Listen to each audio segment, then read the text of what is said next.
DJ Leroy. Night Watchman, how you doing, buddy? Great to see you again. I've missed you. It seems like such a long time ago. I'm telling you, I sense a deja vu I'm getting, but I'm glad we are back again. It's going to be a great show. We have two people who have been here before, and a lot has happened with them since the last time we saw them. Oh, wow. You can only be talking about the folks that I know who are, as you say, Soul Line's primetime veterans. Why don't we bring out Miss Nikoa Evans, all right? Now, absolutely. She is the founder of BNP Advisory Group.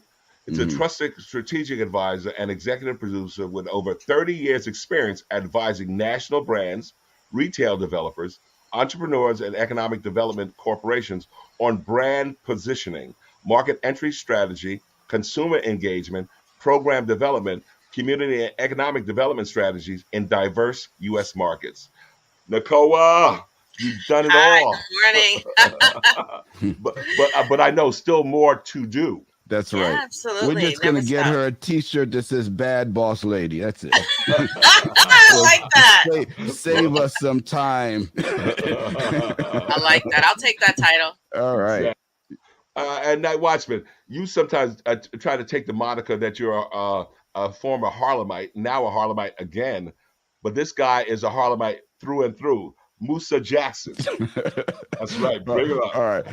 Thank you for finding a way to shade me while we're bringing on our esteemed guest at the same time. No shade.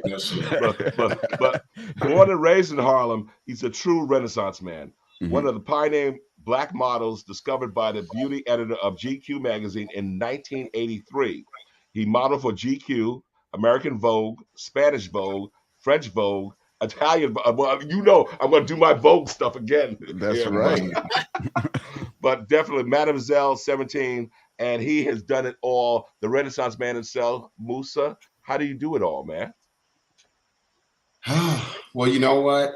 Hey guys, how y'all doing today? Good. Good to see everyone.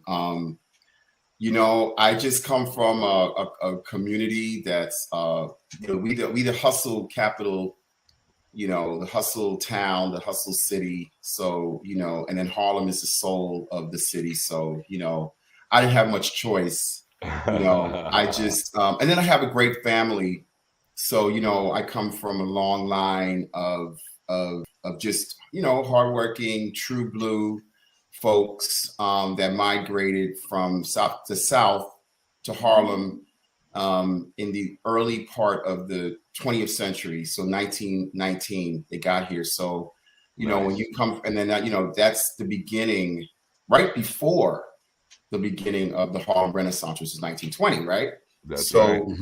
You know, and then our family, just a regular family, right? But we kind of, a regular family that commingled with history. And so starting with my uncle, there's a beautiful picture of him that's like a Van der Zee in 1920, basically. And then my father with Malcolm X, my mom with Adam Clayton Powell, then, you know, myself, you know, kind of making history as the first African-American male model to ever do the Gap. But I was the first one, from Harlem, male model from Harlem, period. So when you come from a community which is known for style, and you're the first one to make it on an international stage, you know, I always knew that I was taking my community with me. So the banner of Harlem Ambassador was something that was thrown on me at a very early on, because, you know, Harlem didn't have representation in Paris and Italy in the 1980s. I mean, we were going through a decline which the city was. And so I kind of came back to my community with these honors, with this recognition before the internet, before social media, in magazines that today are still coveted. I mean, but then were almost impossible. And so, you know, and it was just like they put me on. They were like, you have a great face, you have a smile, and white people and Black people alike align with that. Nice. And so a lot came to me very quickly, a lot of responsibility. I went to Hollywood, had a pretty decent career there, came back to my community, and was really a part of the foundation of what is now the new Harlem Renaissance. Before it was gentrified, I was bringing people from downtown, uptown. They were coming in cabs and leaving in cabs because it was so dangerous. And I was creating parties that were seen around the world. I did a party at Lenox Lounge that was seen on, I don't know, they said 700 million homes. And it was bananas. I was in every magazine. This was in the 90s before things were recorded. And, you know, bringing people like Iman and Jean-Paul Gaultier, all these famous, extraordinarily famous fashion people alongside Harlem people, which had never been done. It's 10 years easily before the Renaissance. So, you know, that's the actual foundation of what is now, what you see everything today. So I was the second man, I'm going to say this, the second man on the BBC after President Clinton. Gotcha. Understand that? So now that you know, these are the things that are being told. These are stories that are being, I kept a lot of this. I didn't really, Harlem doesn't brag. Harlem, we don't have to. People brag on us. Yeah. And, you just do what you're supposed to do. And, I'm honored now to be in this space because, everything that has happened before has led my career to the space that I am now. And I'm at an age now where, I can really appreciate it and really do a lot more because it's all about community. I was raised in this fantastic community and embraced and always felt at home and always felt like, if everything failed in the world around me, I always had a place to stay, always had something to eat, and always had people who would tell me they love me. And I don't know any other community that embraces their people like that.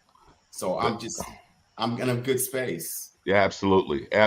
And of course, Nikoa, now you're not a native Harlemite originally. You're a Chi-Town woman.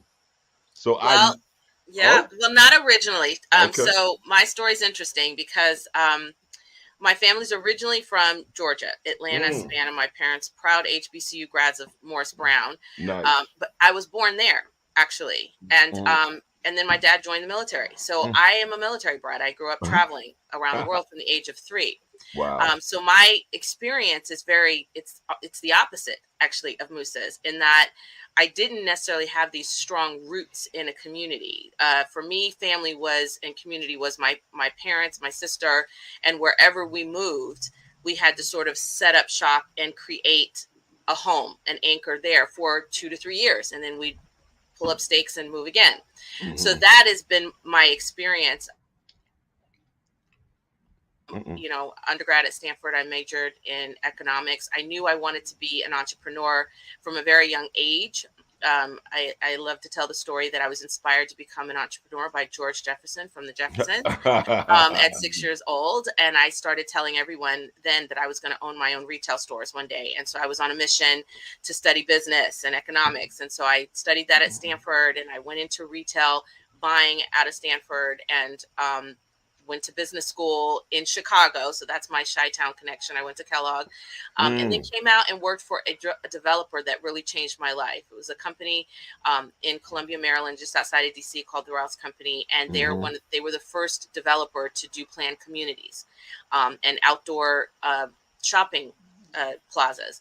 And they taught me that you can plan a community. The way in which to approach community development was to bring the community into that planning and to think about it, not about the brick and mortar that you're building, but the actual sense of community that you're building around. That's really the framework.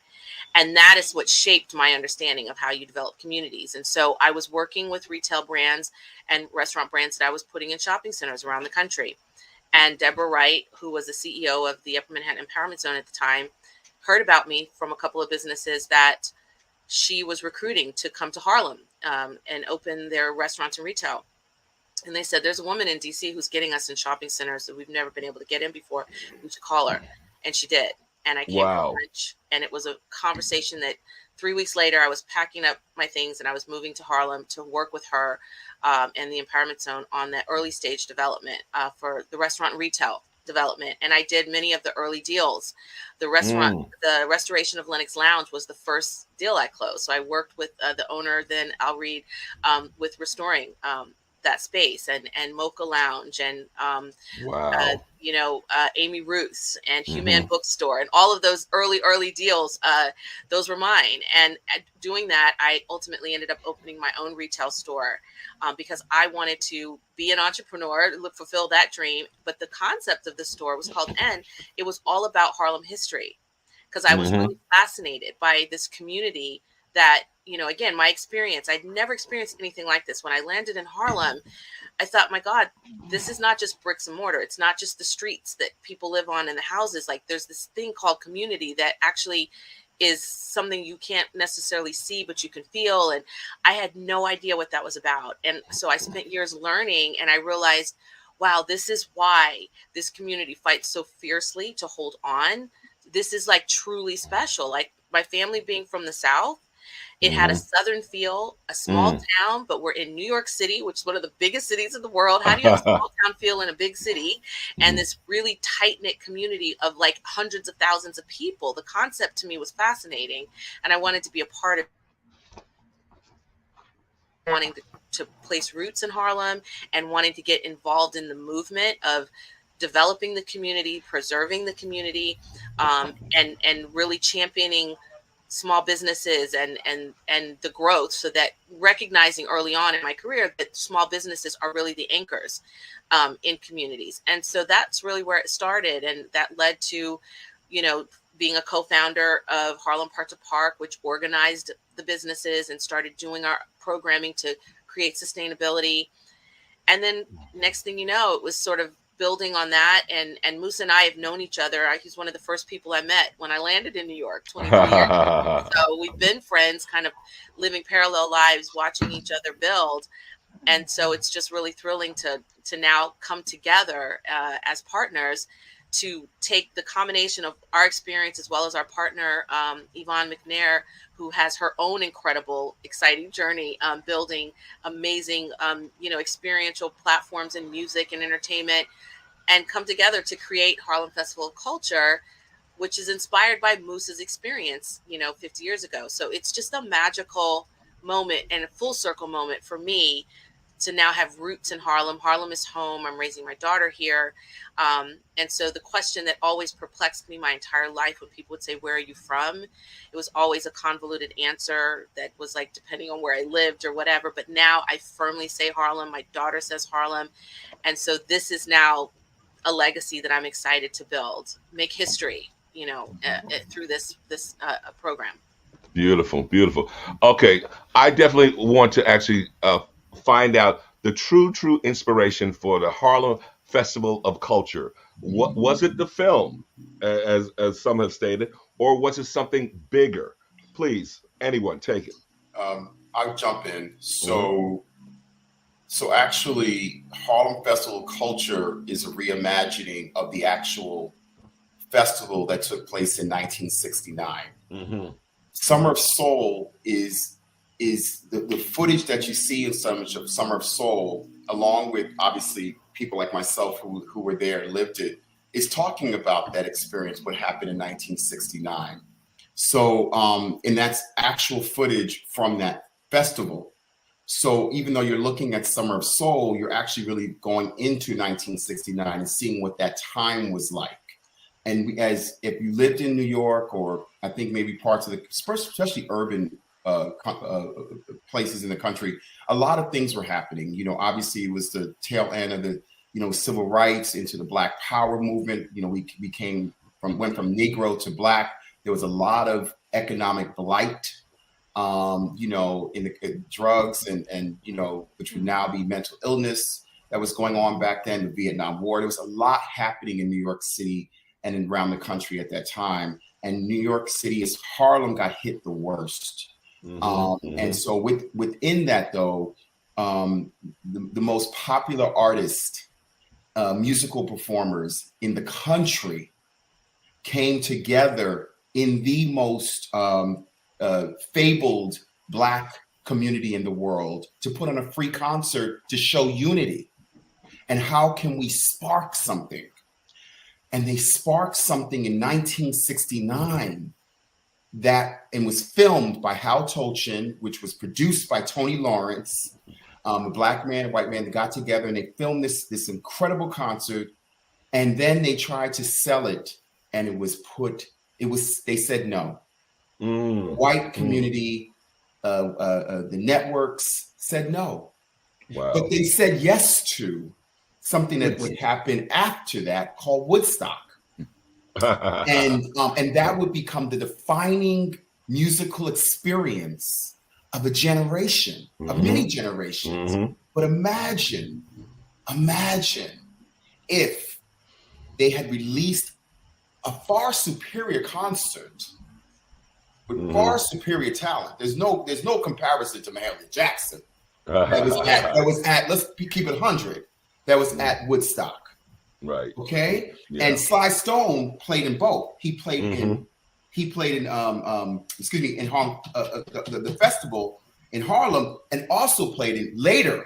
Played in Woodstock. You didn't see on the film. You didn't see the first time he ever performed on a stage, he was 17 years old, which was not in the footage, was Luther Vandross. Wow. So that was the backup. One of the greatest singers of any generation was a backup. Yeah. Wow. So what we're doing now, the inspiration for that was we wanted to come together, which Nikoa brilliantly mentioned with her amazing resume, along with Yvonne McNair, who has also an amazing resume, was how could we resurrect that? Of course, the film, which was getting a lot of attention, I was getting a lot of attention because I starred in the film, and I'm a Harlem, born and bred Harlemite, so I'm here in the community. How could we redo that? Because it was something that should have been continuing on years and years. I should have been this should have been the 50th. This should have been the 50th one. Yeah. So we had to say, you know what? Everything happens for a reason. We're coming out of a pandemic, or we're in a pandemic, coming out of a pandemic. And how can we, with all this talent that we have amassed, you heard, Nikoa's resume, my resume, and Yvonne's resume, how can we come together and create something that will be so special, that will have the spirit of the first one, but reimagine for this time and have a social and economic impact on our community? So as Nikoa will take over and say about how it's going to affect the businesses, because at that time, as things aren't, it wasn't the way it was then that is now. So we have a lot more economic development. There's a lot more opportunity, but we still have some of the same issues, if not more, than we had back in '69, right? We have the youth employment situation and housing, as well as mental health, as well as, business development, all these things. So we want to make sure that with this festival, as Gladys Knight put it in the film, it was more than the music, as it's more than going to be more than just the festival.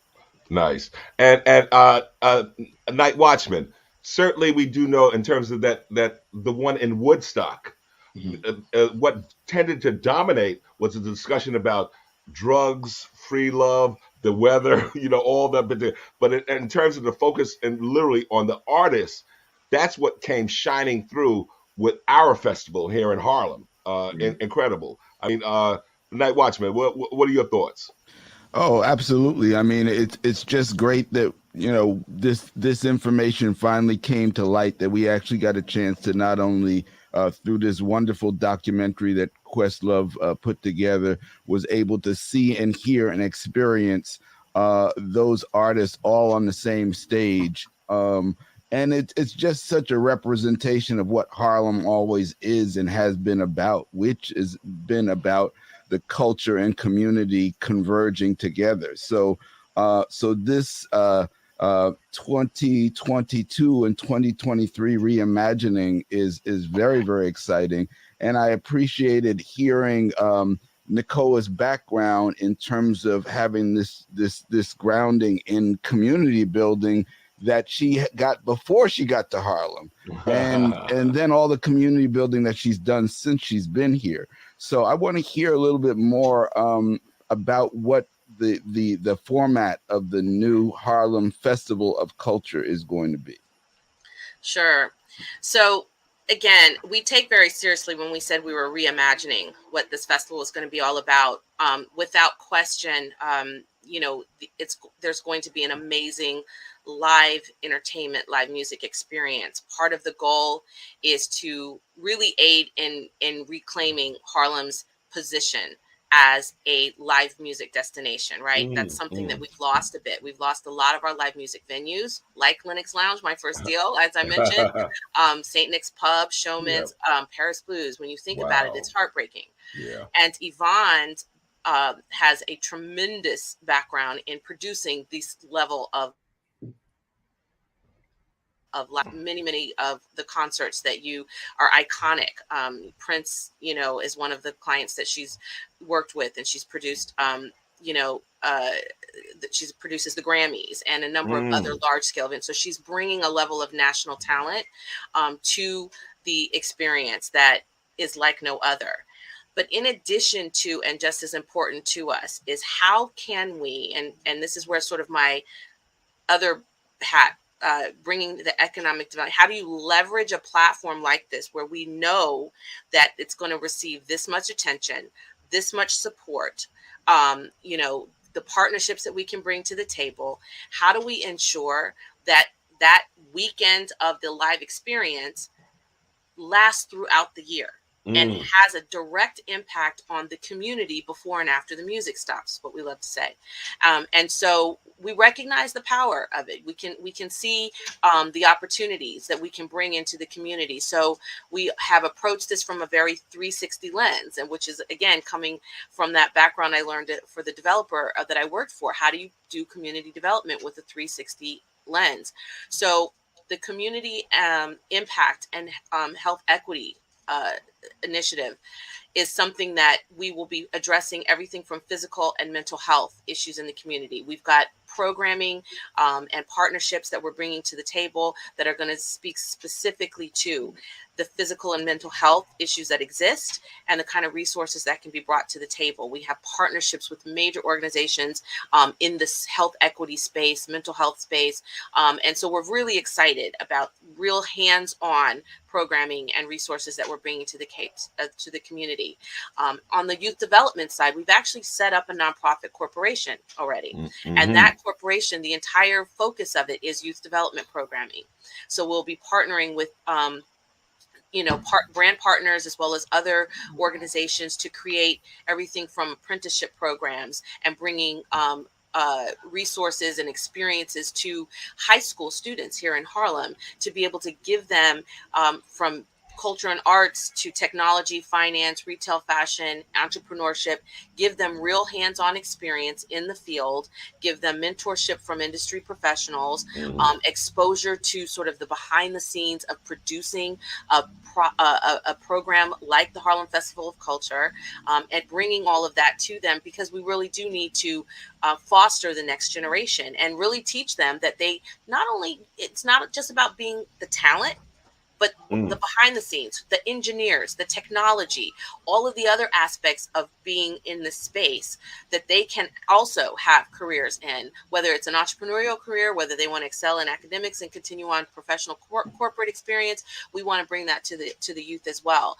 So our approach to this is very much about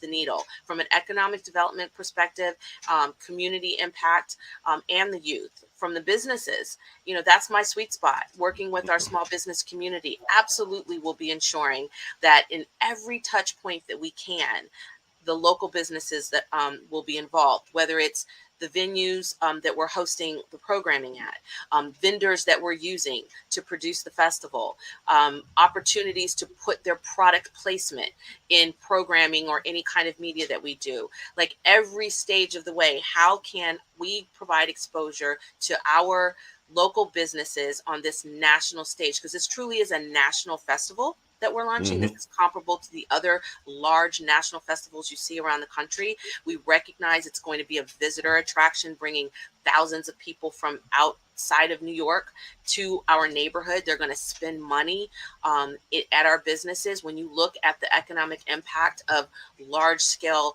events like this in other cities, that week to 2 weeks that event is in town, it's millions of dollars that come into the community, and it trickles down from the hotels to the restaurants to the retail, etc. That is our vision for this. So from an economic perspective, a social impact, youth development, and an amazing concert series and programming that's literally happening every month of the year leading up to the event. So we've got a cultural conversation series, which is sort of our moderated talk back, where we'll really dive into some of the topics that we're talking about that we need to address: mental health, economic development. So we have cultural conversations, we have influencer dinners, we have film screenings, and then we also have the indoor and outdoor live performances on a smaller scale to really start building up that anticipation for the big multi-day festival next summer. So it's a huge and very ambitious effort, but the team we have in place is phenomenal.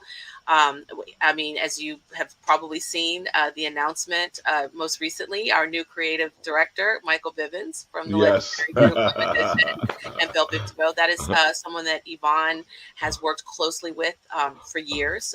She produces their concert tour.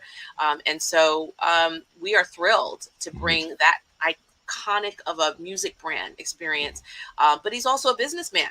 He owns Sporty Rich Enterprises, so he's bringing a business acumen, music. So we're thrilled at things that we have planned for the community, and the community is deserving of this. It's 50 years overdue, so we are just so excited because the response from the community, from the media, from the brand partnerships that are coming to the table, and it's just been phenomenal. So we are going to be bringing Harlem something truly special, and we're just giddy about it.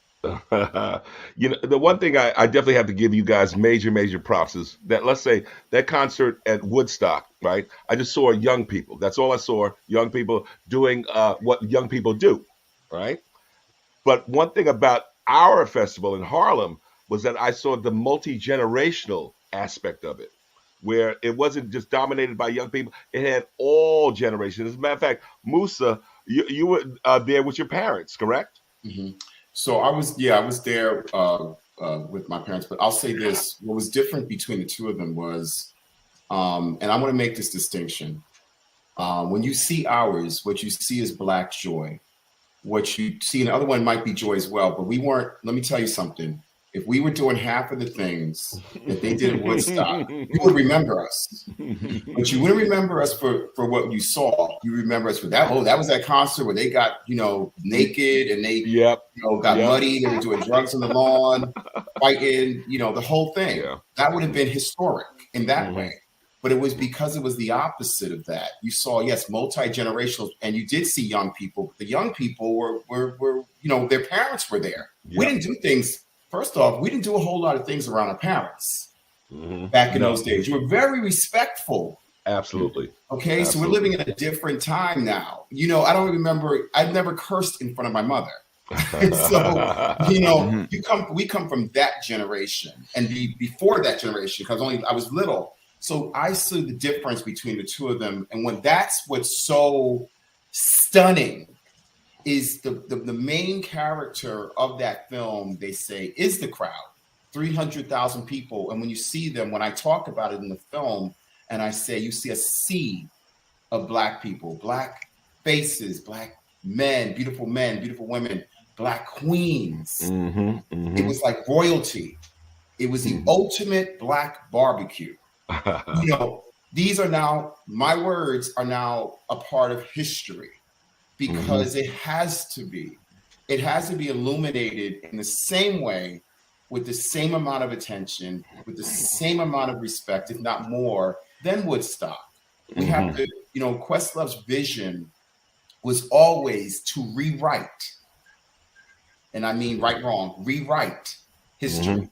Okay, not rewrite, but rewrite, right? Rewrite it, bring it back in a way that it deserved, because the people of Harlem, you know, the people that I knew and loved, and most of those people that were there, especially the older people that were there, are no longer with us. And so when I had the opportunity to go to the Oscars, and I'm going to say this on your show, and Steven Spielberg, who had seen the film, was a fan. So the number one director, white Hollywood, approached me and was like, I just want to say how impactful it was. And I said to him, I said it was. And he said, and I'm so glad you're here. And I looked at him and I said, I'm not alone. I brought 300,000 people with me. The Harlem ambassador is always ambassadoring. There.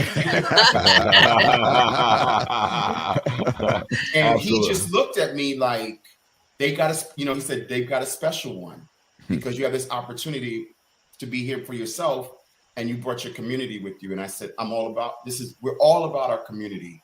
And that's what the Harlem Festival of Culture is at the core. What Nikoa said, which I can't even tell you, I'm over the moon, that's what everything Nikoa said about the programming, about you know, how it's going to impact our community, how it's going to impact our youth.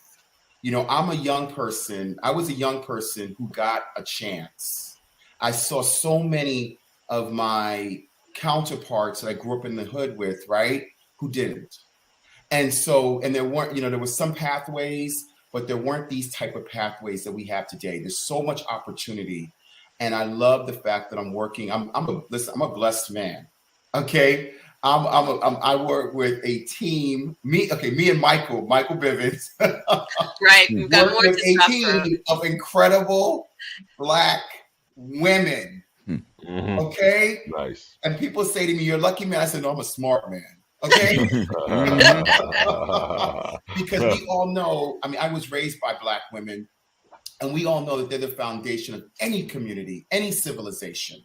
So the fact that, you know, I'm so blessed, and I've seen Nikoa Evans, like she said, when she first got to Harlem, you know, and people sometimes, Harlem has this way of, you got to earn your stripes before you know, and listen, I'm here, I am Harlem. Okay. So you know, no one could ever come for me. So I'm one of those people that I can just say, listen, if I like you, they gonna like you. And so I saw her from the very beginning, and I was just like, Nikoa, and I just saw her journey. And we've always been friends. I've always supported this amazing woman.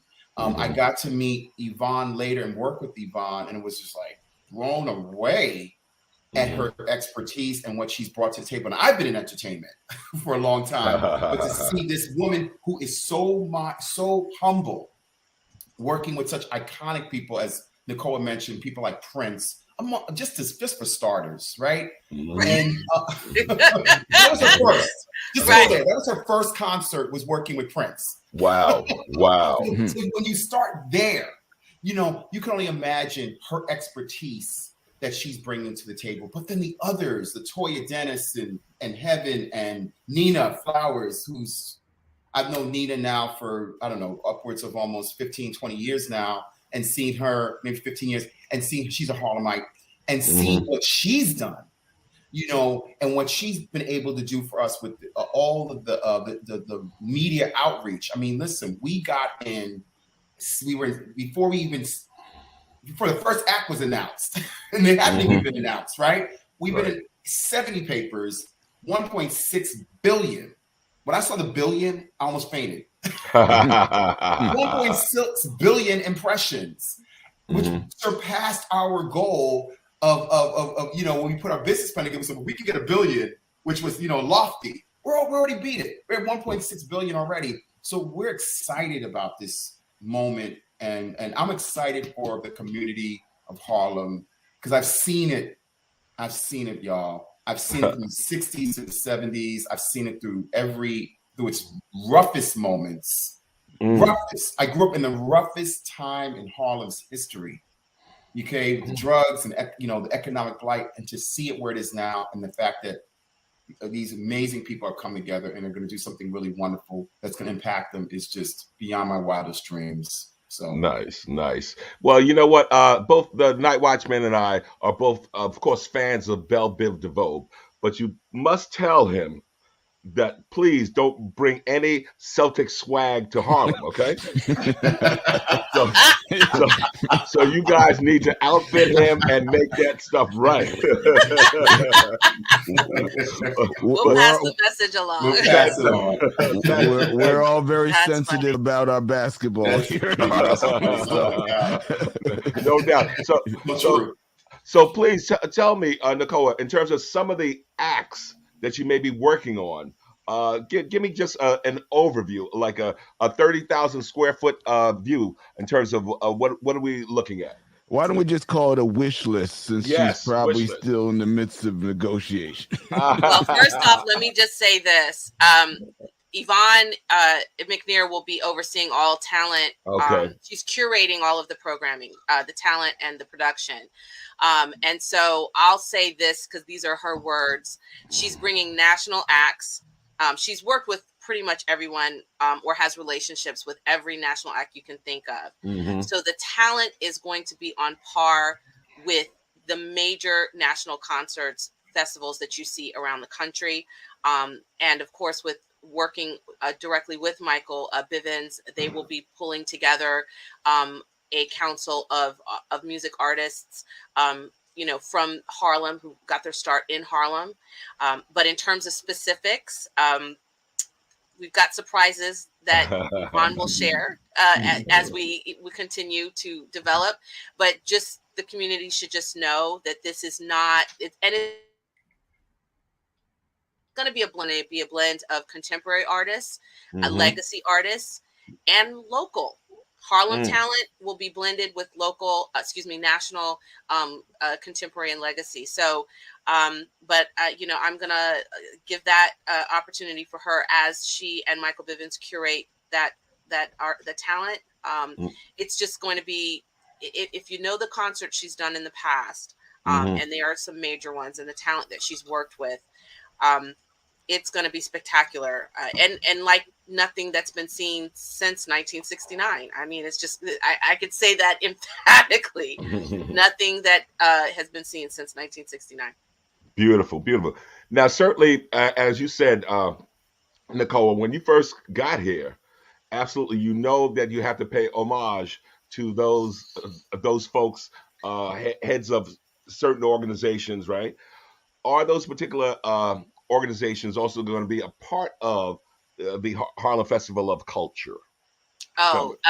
Thank you for asking that, Curtis. Well, first of all, absolutely. I mean, Harlem as a community is very collaborative. And so we wouldn't think about doing something like this without a very comprehensive community outreach strategy, which we've actually already started. So community organizations ranging everything from the merchant organizations, which of course that's kind of the closest to my heart. So we've already reached out to Lloyd Williams and the Greater Harlem Chamber of Commerce and we'll be scheduling a meeting to meet with their team. They attended, representatives of the chamber attended our launch breakfast on April 13th, which was wonderful, and they extended their support. So we're excited to sit down with them. And as well as we'll be reaching out to Barbara Askins of the 125th Street Bid. We've reached out to Mount Morris Park Community Improvement Association. And Marcus Garvey Park Alliance. We're thrilled to work with them as well as the other, this is East, West, and Central Harlem, right? It's one Harlem. So working with, Uptown Grand Central and East Harlem and New York Women's Chamber of Commerce in West Harlem, reached out to all of them and attended the breakfast. But then you've got the organizations that are, doing some of the work really with the community. So we're looking at the youth organizations. We've, Mama Foundation for the Arts. I mean, Vi Higginson has been mentoring youth in the arts for decades. She's been doing the work. So working with nonprofits within the culture and arts space, within the youth development space, working with organizations. We've already received interest from many of the Black professional organizations that want to get involved as well. So this is very grassroots, and that's really, really important. And it's different than a lot of, I think, any other large music festival of this kind. They don't get down to this level of grind, sort of bring the concert into the community, and there's a really great sort of entertaining experience, but like there's not necessarily those touch points where you're really, again, at this grassroots, boots on the ground level. And we couldn't produce this any other way, because this is the work we have been doing for the last 20 years in the community. So as Musa has said over and over again, he's been taking the community with him on this ride. There's no way we would produce something like this without bringing the community with us. And so we want them involved at a very early stage as we're developing the programming, because we also don't want to assume we know everything that the community needs and wants. So these forums where we're having dialogue about what's important to the community, those are not just events. So we can say we did an event. These are going to be opportunities to hear from the community about what's important to them and where they want to see their community 5 years from now and 25 years from now. And what do we need to do today in order to ensure that those things are happening? Because you've got to plant seeds and then you've got to nurture it. And this is going to be an annual event. So the work doesn't stop after next summer, right? We are planting seeds and building relationships and strategic partnerships so that we can fulfill the vision that we define today, and 5 years from now, 10 years from now, we can look back and say, wow, we did it, and we did it together. Absolutely. One of the things that kind of really struck me, Musa, was when you were talking about some of the touch points, you too, Nikoa, in terms of, let's say, mental health, mental illness, which is something certainly in our community that we never address. We look at the folks and we say, oh, we just want to stay away from them, that they don't need to be helped. They just need to get out of our community. But I love the fact that you guys are actually seeking to address that. How did you guys arrive at that? Well, I'm going to say this here. So in my own family, there's mental health issues. I always say, I'm very fortunate. And maybe I'm in the position that I am in because of the people around me. My son, I'm going to say this here on your show, gentlemen, is my son has bipolar, my older son. And my father actually had a nervous breakdown, which is why my parents divorced when I was young. I don't even think my partners know that. Some things I've probably kept a little bit, but I'm never been ashamed. I've just always honored people's privacy. Yeah. But I understand now the importance, and I see the overwhelming need. When I say I, it's always we. Overwhelming need for to address these things in our community, right? Because I see that we are community that's suffering and needs to know how to deal with mental health issues. We went through a pandemic. We went through, other things, trauma before the pandemic, right? And we have to address it. So it's on the top of our list to address these things. And we're going to have an incredible platform. It'll be one of our cultural conversations for which I'll be a part of. I think, like I said, when people see the Harlem ambassador, and the model and traveled the world, celebrities brought, so much to Harlem and representing in suits and that kind of thing, that it's a perfect life. And it's actually, I've had these things in my life. And I think it's important that I've always been human and always been authentic, and see that, yes, it happens in every family. And how do even fathers who have mental health issues deal with their children, right? Because you tend to realize that we suffer too. That's another part. No one talks about that. Talk about the people, but what about everyone else? Because we go on the journey with them, and we don't always get it right. So to be able to have forums like this, where now it's so inclusive, right? Is why our festival, Harlem Festival of Culture, what Nikoa, Yvonne, and myself are doing is so vital, to the community, because without a healthy community, you don't have a community. You have a sick community. And we have so many things in place now with people, professionals that want to dig in because they haven't had this opportunity with other festivals, right? And that's what's so wonderful about what Nikoa was saying, what we've embedded into the foundation, the DNA of Harlem Festival of Culture is service. At the end of the day, we might be, you're hearing leaders, but, Nikoa has been a servant. I've been a servant. You're a servant, Curtis. You're a servant, Bob. And certainly Yvonne is a servant. And that's what people understand, is that we are here to serve the community, and the service that we'll be able to do with helping them with their mental health and giving them the pathways, the roads to helping them. Right? We won't solve we're not here to solve their problem, but to give them avenues to do that is something that we're really excited about. Yes. Oh, man. So, Night Watchman, we're going to have a nice little lightning round now. We got to get those questions out there. So what do you got for them, man? Well, first of all, before I ask a question, I just have to applaud them on the vision for this, that, 50 years later, it's not just about having another concert. It's about really creating an event that launches a new renaissance in Harlem.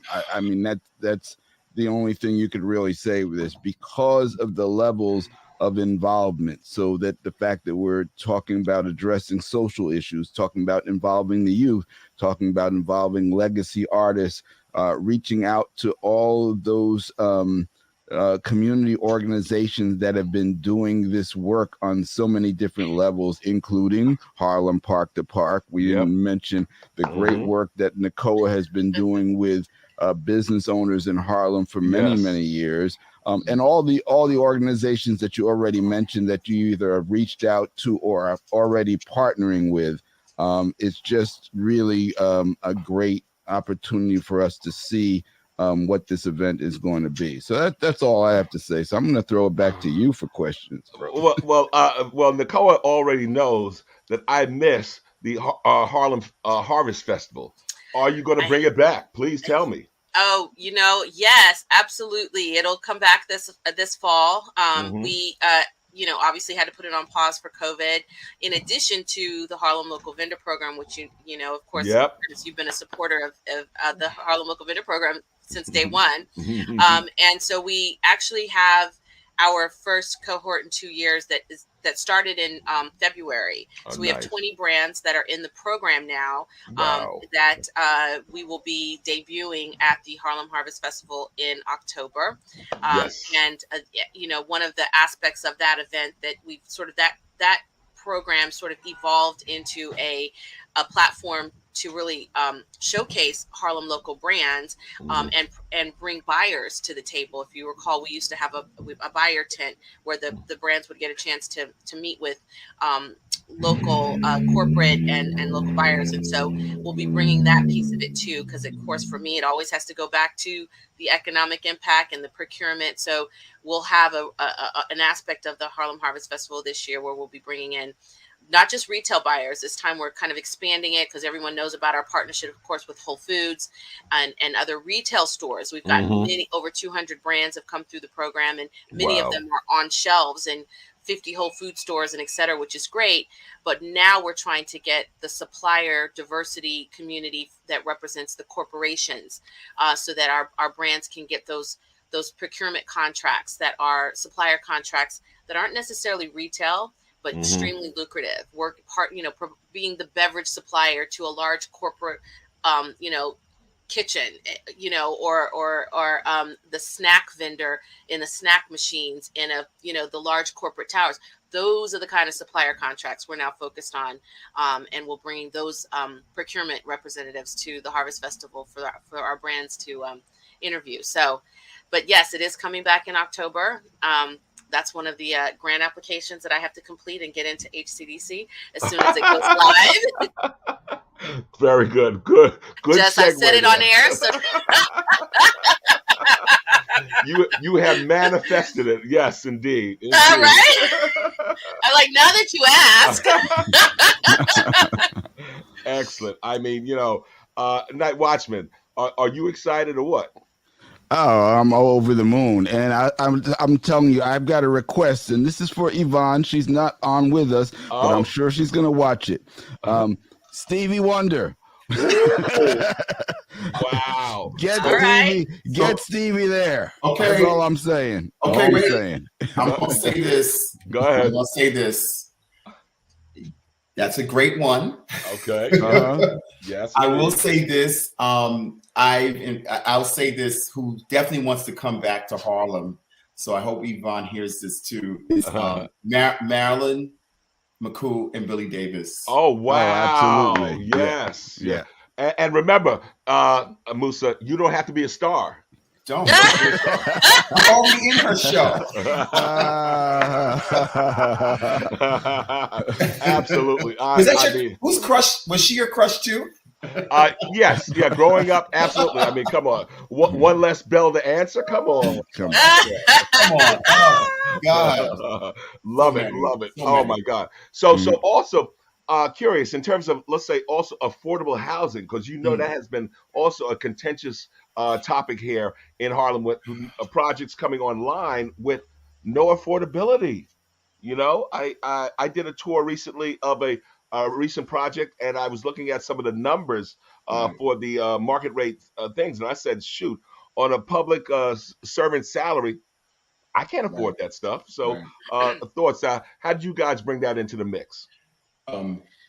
Well, I mean, we certainly, when you talk about health, and I can't wait until we make some announcements in the coming weeks about the leadership that's going to really oversee the community impact and health equity, because when you talk about health, all of it matters, right? Like the housing that you live in, the environment that you live in, it's not just about the physical health, it's the environment effects as well. So our goal would be to engage in dialogue around all of the areas that affect the well-being of our community. So affordable housing certainly is a topic that needs to be integrated into the overall conversation about the physical and mental well-being of a community for it to thrive. Yes. And so we don't have a direct initiative in the affordable housing space, but certainly engaging in dialogue with representatives of that community, because it should not be seen as a separate.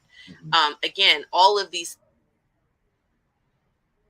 community lives and thrives, and that piece of it, that insecurity with your home environment creates, especially with children. Yeah. Yes. Right? For them to have to navigate a home environment that is not comfortable, is not adequate, is not it's not right. It's not fair. And so the great thing about this is that we're bringing this holistic view to physical and mental health that's going to touch on conversations that may not typically be a part of that conversation, right? You wouldn't automatically think about bringing an affordable housing conversation into a discussion about mental health. Right. But they can be very connected, right? Yes, indeed. And so we're flipping everything upside down with this. And that's the reimagine. We're reimagining it from every level. How do you reimagine the conversation about mental health and physical well-being, right? That's how I'll respond to that question. I'm going to be part of the dialogue, for sure. Okay. I'm going to say this, that it's all, one thing about a lot of spaces that they don't always have someone on the leadership or the founding, as inspiration. I'm from NYCHA. Okay. Wow. Understand that. So when like I said, you got the right one, because I've been with presidents, I've been with the poor. We're still with the people. So right here on the founding level, you have someone who completely understands, has been there through and through, grew up through that, and came out of that, right? Who understands it. So that's always going to be, just understand everything that you see is coming from such an organic space. Right. That's why this has no other choice but to succeed. That's why it's making the impact that it's going to make, because it's at the highest level of the festival. But, I can say that. I'm proud to say that, I am, have come through that. Why? Because once you make it, you can look back and say, how can I make a difference? How can I help those that were in that situation and empathize? Because I was there. Yes. Right? Yes. So that's why it's going to be so great. And that's why those conversations will always be a part of our overall, like I said, the DNA of what we're about is that. Nice. And I just want to reiterate that with what Musa just shared about his journey, what the impact of exposure to opportunity, to culture and arts, and the opportunities, how it changed his life. So you can be an inspiration to a child or a family that might be that power of Musa having been exposed at a young age to what he was exposed to and the opportunities that were presented. It changed the trajectory of his life. Correct. Now, if we can make that a formula and can just continue to do that, we could literally change the trajectory of families, many, many families, other little boys and girls like Musa, that 20 years from now, we see them thriving as a result of this access and exposure. And that's what's great, is he is proof of concept. Right? I mean, he's proof of concept. So that's what's great about it. Like I said, we have no choice but to succeed. Absolutely. So folks, I need some final remarks. And also, because you mentioned in terms of this community engagement or charrettes that are going to be having discussions, as you say. So how will those be organized? Tell me about that too. So we have, we'll be sharing with the community soon. We're still formulating some things, sort of the calendar of events, right? Because everyone wants to know, when are things happening, what's going on. So that's being formulated. Many of them are, our goal is for everything to be free, as much can be free as possible. So that requires that we raise sponsorship funds. Correct. So we have been in those discussions for the last several weeks. They're going very well. But many of the partners will sort of be presenters of the various platforms. So presenting sponsor for the cultural conversations, presenting sponsor for, et cetera. So those details are being ironed out. Once we know that, we'll be releasing sort of what the calendar looks like. But essentially, there's going to be something going on every month, whether it's a cultural conversation, whether it's a concert in the park, it's a screening in the park, etc. And so people need to follow us on social media. Certainly, they need to absolutely at Harlem Festival of Culture on our Instagram and our Facebook. Nice. Our website is live, which is, of course, harlemfestivalofculture.com. If people have questions, they can reach us at info@harlemfestivalofculture.com. We have a team that's monitoring our social media and the emails, etc., and we are responding. We're getting a lot of questions from people who want to submit. Artists want to submit their information to be considered for talent, and people want to present programming ideas. So we're asking everyone to send that information to the info@Harlem Festival of Culture, and details will be announced at a later date regarding the submission process. Nice. Because again, we will be including the community in this. So at some point we'll start doing e-blasts, so people are sort of on a monthly basis getting the update on this is what's happening this month. So all of that is kind of in development, and we'll be announcing information that'll be kind of coming out with more regularity. Right now, we've been focusing on introducing the team.